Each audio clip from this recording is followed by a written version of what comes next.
कांग्रेस सांसद राहुल गांधी ने राजस्थान चुनाव प्रचार के दौरान ओबीसी का कार्ड चला था। बीजेपी और मोदी पर निशाना साधते हुए राहुल ने कहा था कि इस देश को 90 आईएएस चला रहे हैं और इनमें से सिर्फ 3 अधिकारी ही ओबीसी हैं।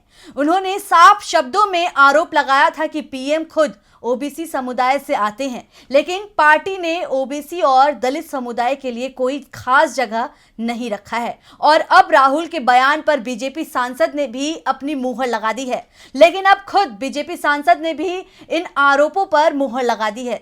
क्या कुछ कहा है बीजेपी सांसद ने, देखिए इस रिपोर्ट में। कर्नाटक में बीजेपुर से बीजेपी सांसद और वरिष्ठ दलित नेता रमेश जिगाजिनागी अपनी ही पार्टी की नीतियों से नाराज दिखाई दे रहे हैं।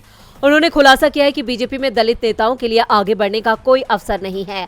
मुख्यमंत्री और प्रधानमंत्री बनाने में दलितों का योगदान होता है, लेकिन जब दलितों को समर्थन देने की बात होती है तो कोई भी उनका साथ नहीं देता।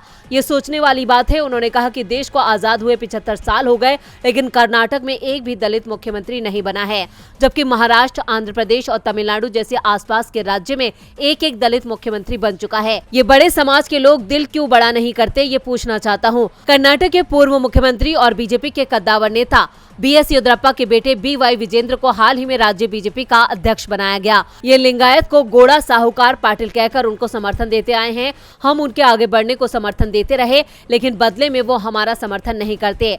बीजेपी में दलित नेता आसानी से शीर्ष पर नहीं पहुंच पाते। ये बेहद दुखद बात है, लेकिन हम वास्तविकता को स्वीकार कर आगे बढ़ जाएंगे। एक सवाल का जवाब देते हुए उन्होंने कहा, मैंने नींद में भी बीजेपी अध्यक्ष बनने की बात नहीं सोची। हमें पता है कि अगर कोई दलित अध्यक्ष बन गया तो पार्टी में बहुत सारे लोग उसका समर्थन नहीं करेंगे। डीबी लाइव की रिपोर्ट।